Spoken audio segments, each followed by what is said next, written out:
Aleyküm əziz şagirdlər, bu günlərim sizinlə 8-ci sinif 3.5 homogen və heterogen reaksiyalar mövzusunu araşdıracağıq. Ümumiyyətlə, homogen və heterogen reaksiyalara başa düşmək üçün biz yadımıza 7-ci sinifdə homogen və heterogen qarışıqları yada sala bilərik, düzdür? Homogen qarışıqlar yəni nə nəzərdə tutulurdu? Homogen qarışıqda həll olan maddə həll edici molekullarında elə qarışırdı ki, biz o hissəcikləri gözlə və mikroskopla görə bilmirdik, düzdür?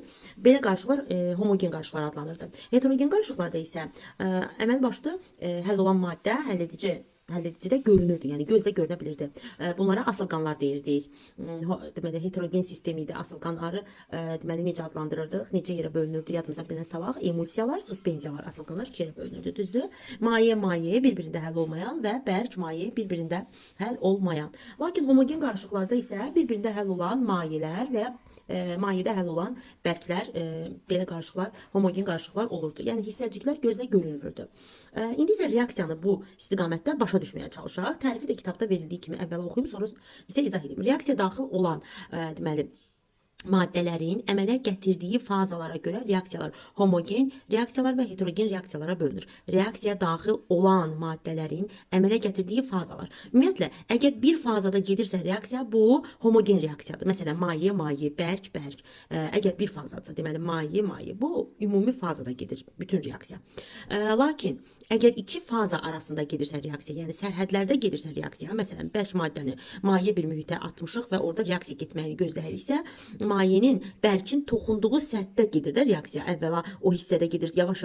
Düşünün ki, qəndi suda həll edirsiniz və ilk öncə onun üst təbəqəsindən kristallar dağılmağa başlayır və s. Yəni gözümüzlə gördüyümüzü misal gətirirəm. O reaksiya deyil də həll olmadı. Sadəcə gözünüzdə canlansın deyə deyirəm. Deməli, əgər iki və ya daha çox faza varsa bu heterogen reaksiya, yox, əgər bir fazada gedirsə reaksiya, bu homogen reaksiyalar adlanır.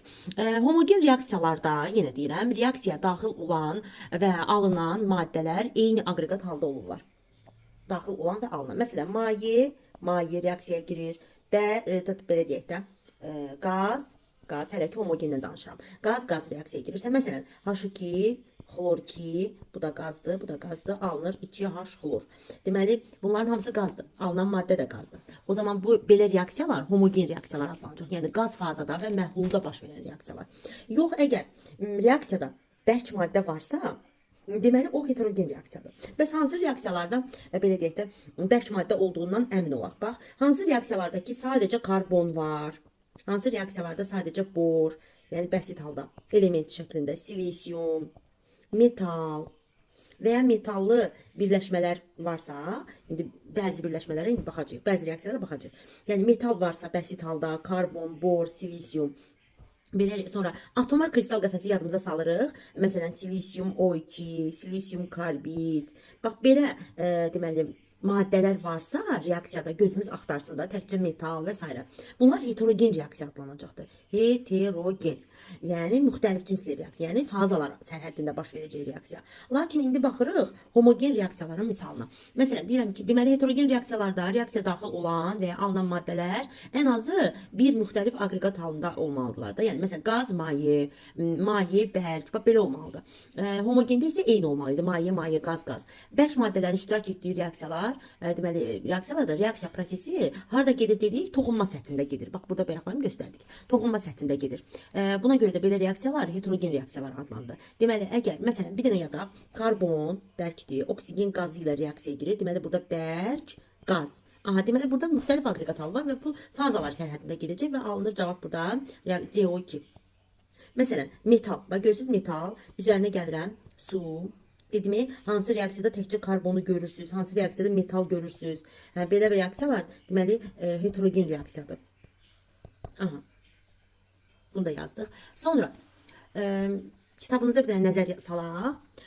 Burada göstərildiyi kimi H2, xlor 2, H xlor. Sonra kalium OH məhlul halındadır. Məsələn, metallı birləşmədir. Kalium OH qələvidir. Əsasdır, qələvə belə deyək də, əsaslar sinifinə aiddir. Qələvidir və bu ağ rəngdə kristal sürüşkən maddələrdir. Normalda bərkdir. Lakin reaksiyaya gedəndə, reaksiyaya daxil olanda məhlulda gedir reaksiya. Yəni suda həll olan maddədir. Məhlula keçir, yəni maye halında olur. Maye halında olan H xlorla reaksiya gedir. Ona görə də bu homogen reaksiyadır. Məhlul arasında gedir.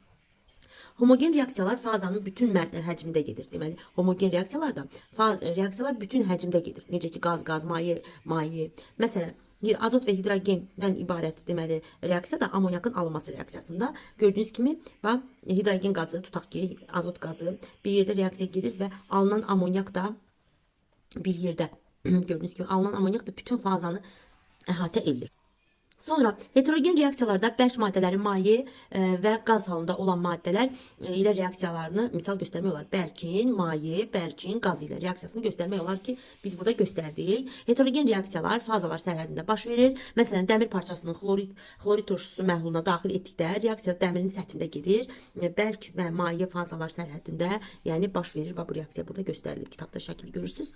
Yaxşı, kalsium hidroksidin karbon qazı ilə reaksiyasından kalsium karbonat alındığını bilirsiniz. Sizcə kalsium hidroksidin suda məhlulundan karbon qazı keçirdikdə baş verən reaksiya homogen yoxsa heterogendir? Baxaq, kalsium hidroksid maye halına salınır, məhlul. Karbon qazı ilə reaksiya aparılır. Və bu reaksiya qaz maye arasında getdiyinə görə heterogen reaksiyadır və burada kalsium karbonat, bərk maddə üstə gələk, deməli kalsium karbonat alınır. Kalsium karbonat və su alınır. Aha. Sonra bu oldu deməli heterogen reaksiya. İkinci sualda deyir ki, homogen və heterogen reaksiyalar üçün Venn diaqramı deməli təyin edin. Tamam. Yazırıq deməli homogen reaksiya və heterogen. Baxaq indi oxşar və fərqliliklərinə. Aha. Deməli baxın, eyni fazada gedirsə, bax bu eyni faza. Bu olacaq homogen. Eyni faza. Bütün fazada gedirsə reaksiya. Bu olacaq homogen reaksiya. Amma fazalar arası sərhəddə gedirsə reaksiyası. Fazalar arası sərhəddə. Məsələn, bərk, maye və qaz. Belə olanda olacaq bu heterogen reaksiya.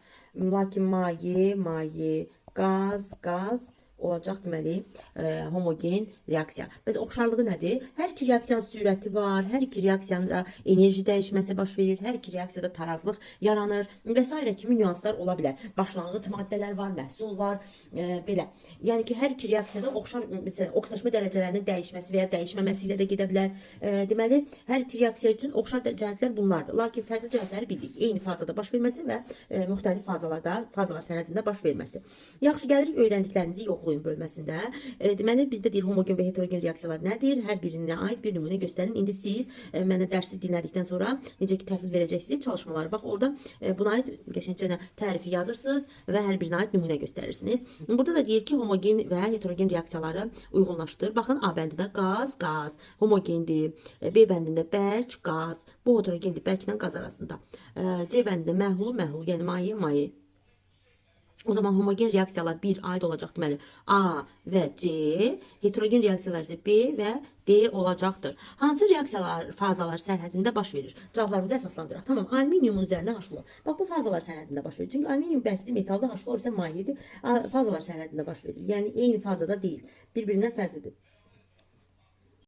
Çalışmaya baxırıq. Deməli, üçüncü çalışmada deyir ki, fazalar sərhədində baş verir hansı reaksiya? Deməli, alüminium bizdə metaldır. Alüminium metalı demişdim ki, harda metal, bəsit halda metal görürsünüzsə, deməli, o reaksiya homogen deyil, heterogendir. Alüminium üzərinə H-xlor gəlirəm. Burada alınır alüminium xlor 3 və H2. Düzdürmü? Aha, əmsallaşdıraq. Bu qədər. Bu necə reaksiya olacaq? Bu heterogen reaksiyadır. Fazalar sərhədində baş verir. Yəni bizə lazımdır fazalar sərhədində baş verəni tap və cavabını əsaslandır. Cavabımızı əsaslandırdıq ki, bərk və maye arasında gedir və nədir? Heterogen reaksiya oldu. Yaxşı. Baxırıq ikincidə deyir ki, alüminium xlorid və natrium hidroksid məhlulları arasında. Yəni burada mayedir. Alüminium xlorid 3 plus natrium hidroksid, natrium OH-dan 3. Ona estağfurullah, natrium OH. Deməli, məhlullar arasında dediyinə görə maye nə olacaq burada? Deməli, alınacaq natrium xlor plus alüminium hidroksid. Yox. Deməli, bu reaksiya nə olacaqdır? Maye, homogen, yəni fazalar sərhədində baş verir. Alüminiumun yanması, alüminium bərk, yandıran qazımızdır. Alüminium 2, O3. Bəli, bu da fazalar sərhədində gedir. Bərk, qaz. Fazalar sərhədində getdiyinə görə bu cavabı da götürürük. Deməli, olur 1, 3. Onlar deməli heterogen reaksiyalar.